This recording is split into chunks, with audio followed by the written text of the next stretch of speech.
So what is Alfie Cohn's take on competition?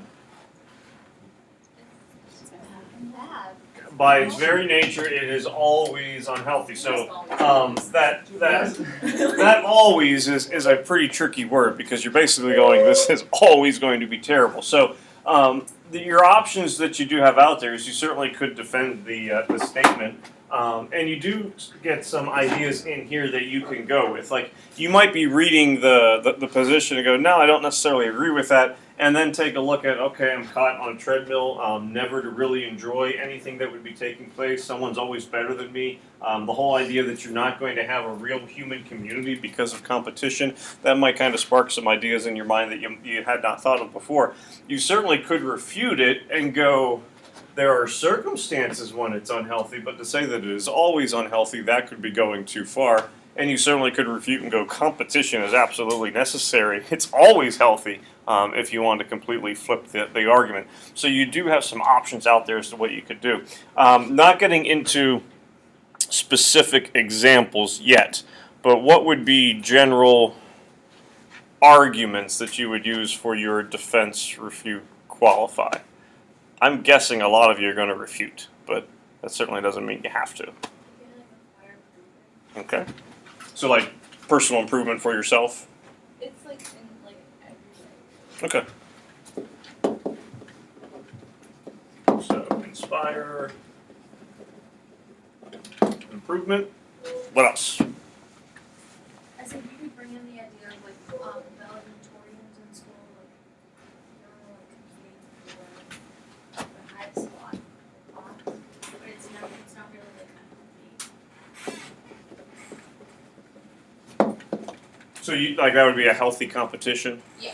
Although we don't do that anymore. Because competition is unhealthy.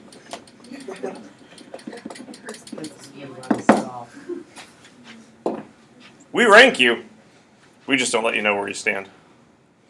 Olivia?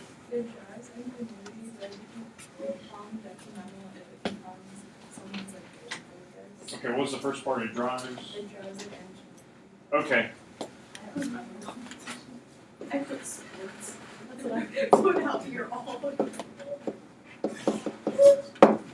But you said if gone too far. It becomes like someone's main focus. Okay, so main focus would have some detrimental effects. So you're kind of taking like a qualify standpoint or look at both. Yeah. Without competition, almost all activities humans do will be useless and pointless.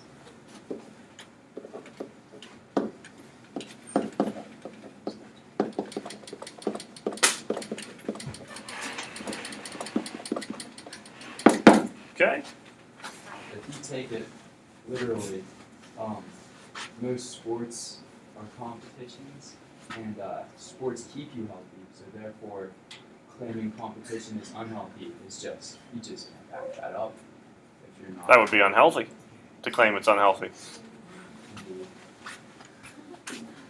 So sports, health, that issue you would go proves that argument invalid. Okay. Shelby?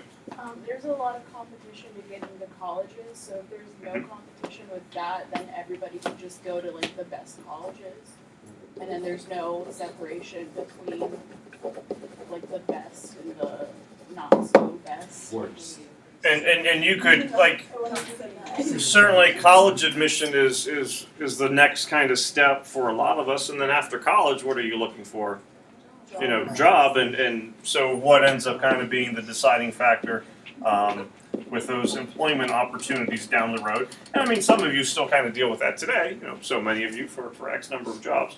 Last two, Michelle, Olivia. So for like competition, especially when you're in a team, it does like help you to create a bond with other people that you're working with to compete against other people. So it does have like a kind of community. So the if it is a team against another team, it allows for some kind of partnership community to kind of like fosters that development. Okay.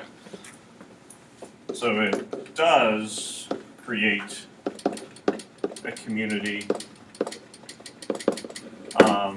If you have something that is kind of like a team-based competition, and that could be in athletics, and that's healthy. Yeah. There you go. Oh, yeah. I was gonna say, competition in the economy is what drives like new inventions and stuff like that. Like without competition, the economy is no one would ever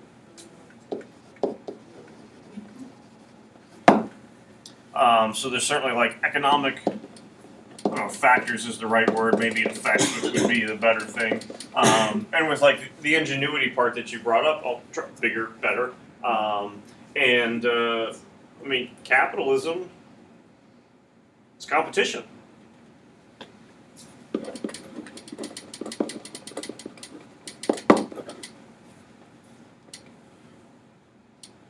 Addie is taking 3rd grade PSSAs as we speak. How's that sound? my god. I love this. We got first time. No homework. Yeah. Probably play hangman the rest of the day. They play with iPads in math class.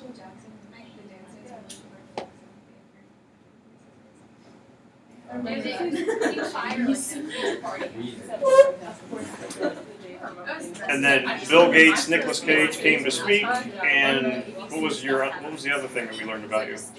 About me? Yeah. Did you something about? I thought that AIDS one. I remember That's right. Yeah, A1 steak sauce was Al steak sauce. And you wrote about that on the PSSAs. Addie has the reading and writing PSSAs going on this week. What was Dad's last bit of advice for her written response? Besides, don't screw up. Beat the other kids. I actually didn't say that. That's softball. Make sure you include details, yeah, examples. And that's going to hold true with DRQ. You have reasons. You don't have examples. And I purposely asked you for reasons. I didn't want to get into specifics yet. But this is kind of like that first step of the brainstorming where you're coming up with, all right, what are my general reasons why I would agree with this? And so, for example, it's the first one up there. I think a lot of people would go, hey, it can inspire improvement. What are, not that we're going to go into detail about every single one of them, of the ones that are up here, which ones do you go, yep, I can think of specific examples for this? Like every single. The sports, okay. Anything else? All right, we'll start with, oh, Jordan. Isn't it the economic? The economic one down here, okay. So, taking one of those three, and again, no, doesn't mean that the other ones would not work, but we need to kind of limit it in some way. What would be specific examples that you can think of based on things that have happened to you or things that you know that have happened, historical examples, current events that would be going on in the world examples, but what would be specific things, because you can't simply go, competition is healthy, it inspires improvement. Without it, we wouldn't go anywhere.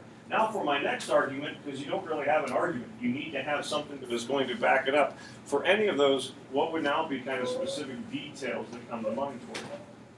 It inspires me like the space race between the United States and Soviet Union. But to like the technology of like space travel, landing. Okay, so we got like the space race with like 1950s, 1960s, like Sputnik to going to the moon. And because I know you were kind of talking while I started to erase stuff, based on that space race, what would you say would be like tangible improvements that we've seen since then, or because of that? Like that's when my galaxy developed. So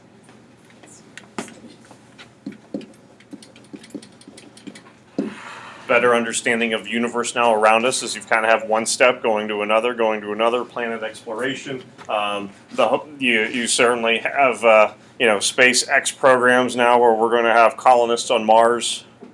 I can see Matt going to Mars. Stake his claim. Yeah. Have you ever seen The Martian? Is that the Matt Damon one? Yeah. I haven't. I imagine Do I want something to? like that. Yes. Okay. It's always kind of like, hey, and then something else happens. I imagine something like that happening. Better understanding of universe. What else? And whether it be this one or going to any of the others. I was thinking like the EpiPen, it's like dominating the market right now, and it's like it's motivating other scientific like pharmaceutical companies to develop better ways. You kind of thinking down here with okay. Yeah, so like they're trying to develop more efficient ways and like less expensive ways to treat it, and it's inspiring more medicine that can eventually save people's lives. Sure.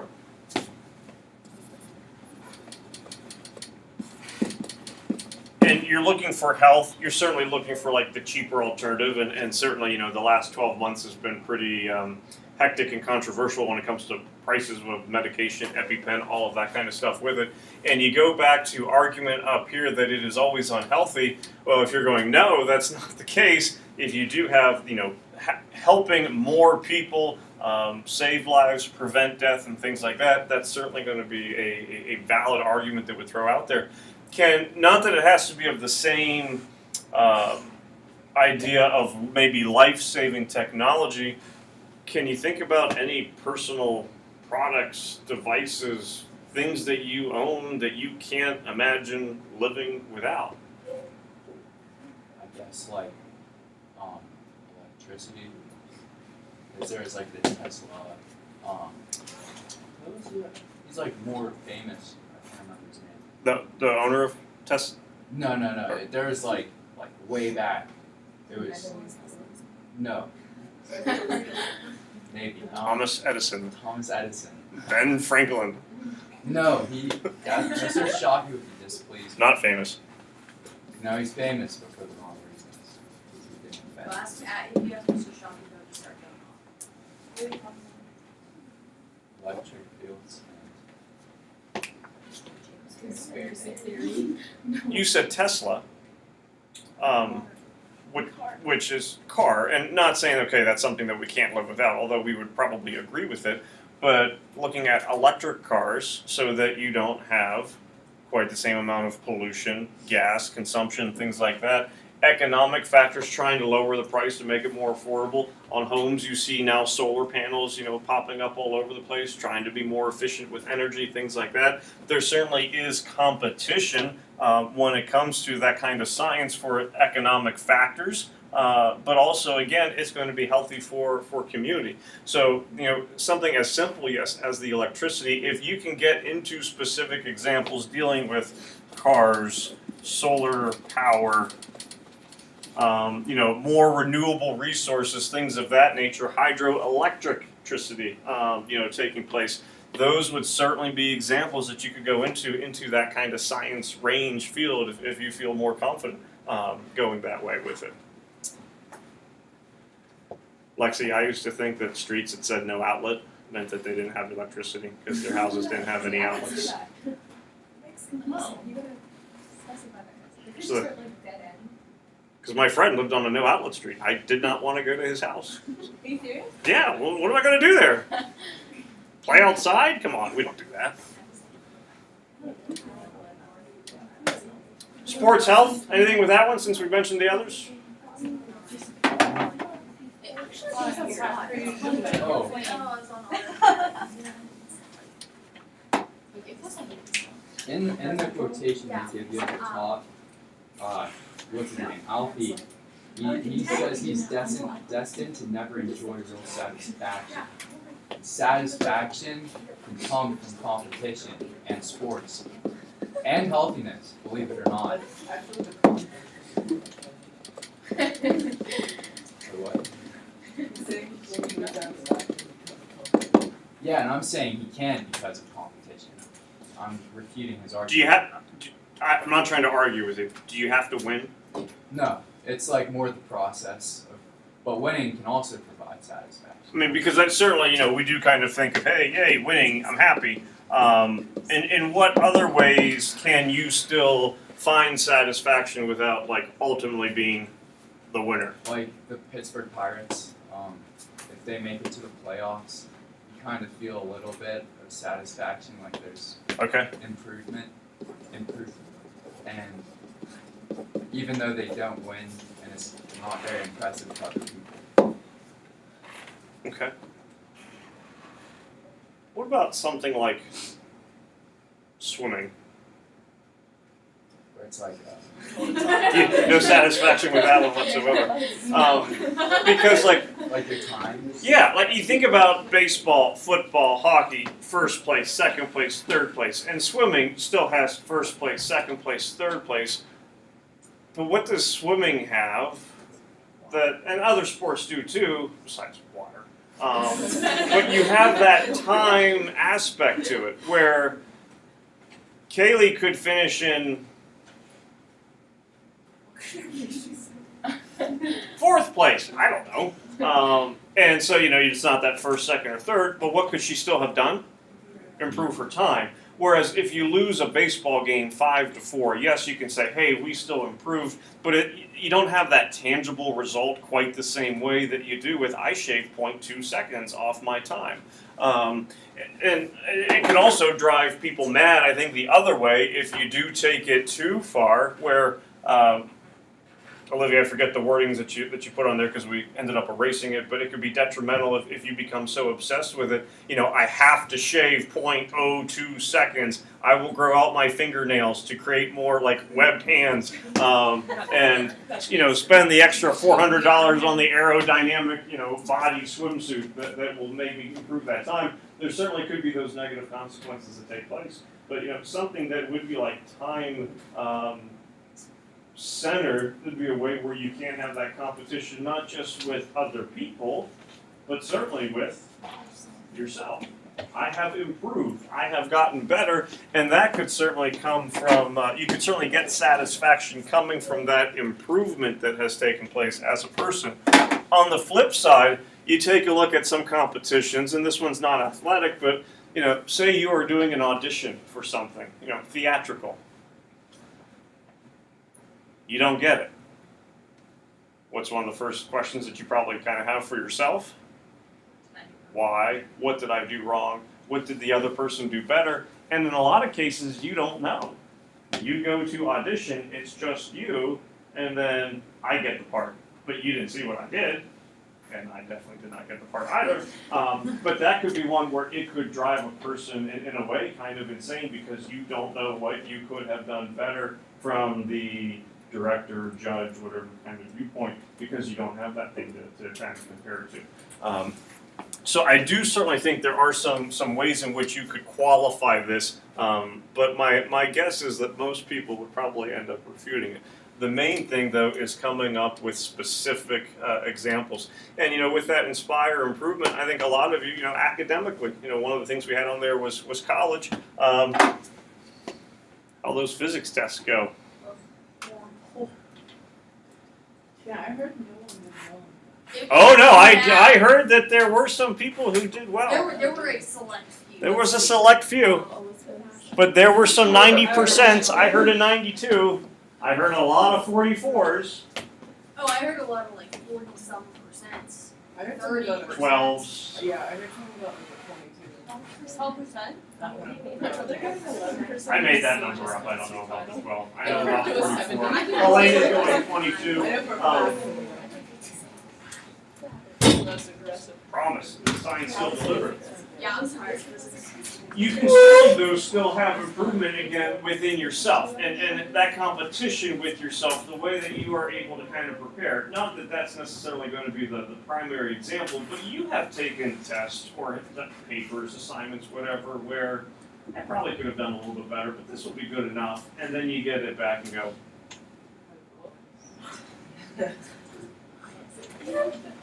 Gracias.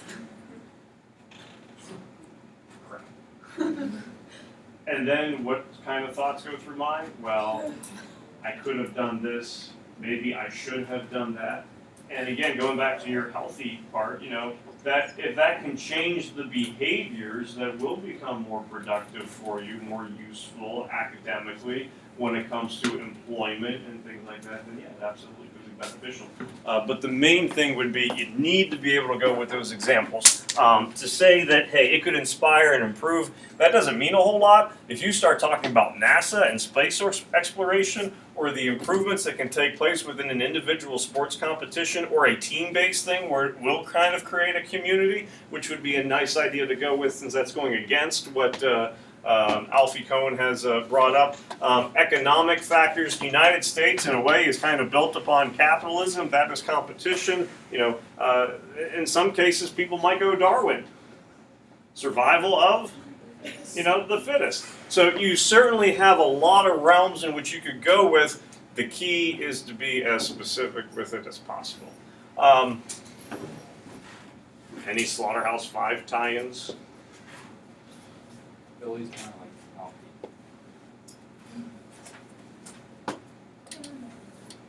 Sounds like Alfie just never won that softball game. Yeah. Well, I think where I think with children is where this idea really comes up. Those of you siblings, sibling rivalries are probably pretty real. Are they always good?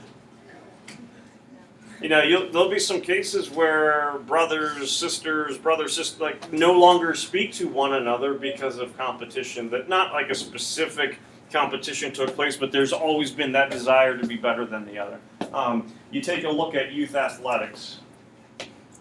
I'm not a fan of what trophy at the end of the year? Participation. The participation trophy. Addie, give me that trophy. Throw it away. Yeah. Throw it away. She's like crying. And that's good. That's why you get a trophy for it. I think it Maybe maybe like it's at least like You know who that five. affects the most? The people who come in second place. Yes. Because the runner-up trophy, it's kind of like bittersweet. Like you came that far and you got second. But the participation trophy is like you're just as good as the person who came in last. I don't remember who was running. I don't know if it was a study or if it was more anecdotal, type interviews that were taking place. But it was measuring degrees of happiness, based on placement. Second placers or Third place was happier than second place. And I want to say it was Olympic medal, like athletes that they were interviewing with. Because if you were the silver medalist, it was I was one person away. I might have been 0.01 seconds in the 200-meter butterfly, from being the best in the world. Whereas third place was, I got a medal. I got to be on the stand. Fourth place didn't. Look at me.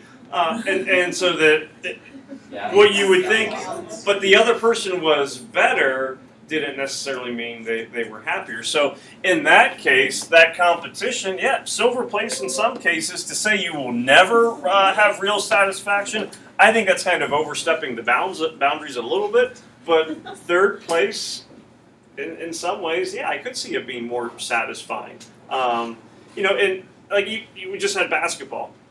Gonzaga was excited over the weekend that we are in the Final Four. We lost.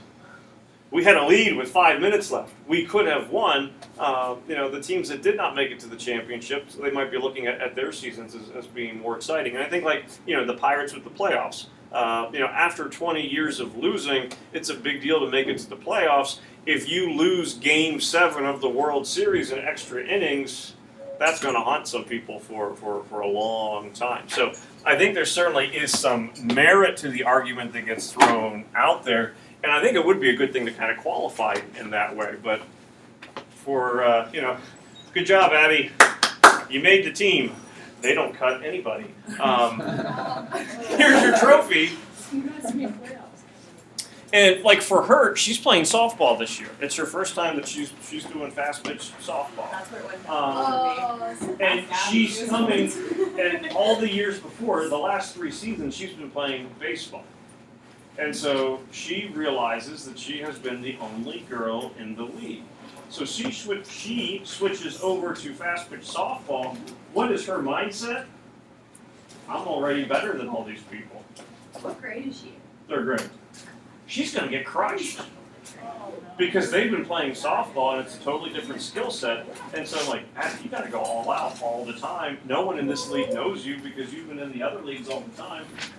And it's great for her to participate, but for her to think that there's not going to be that competition, she'll get squashed if she doesn't do something about it. Pardon? But she gets squashed? Well, the season hasn't started yet. Oh. She can be fine. She can hold her own. But she has to mentally convince herself that I am not up here and everyone else down there. Does it qualify for our Listen up, because we got still questions going on. So qualification.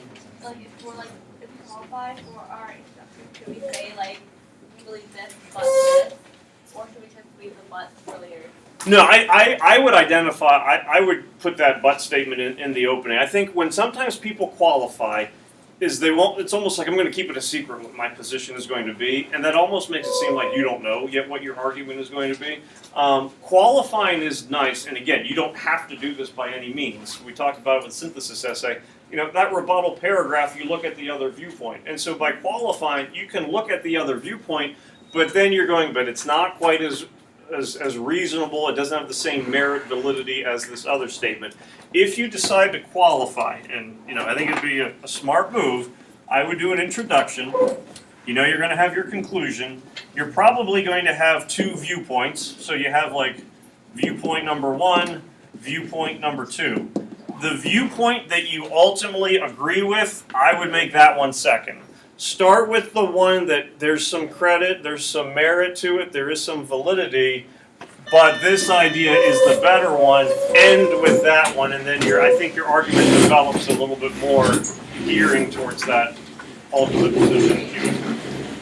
Let's see how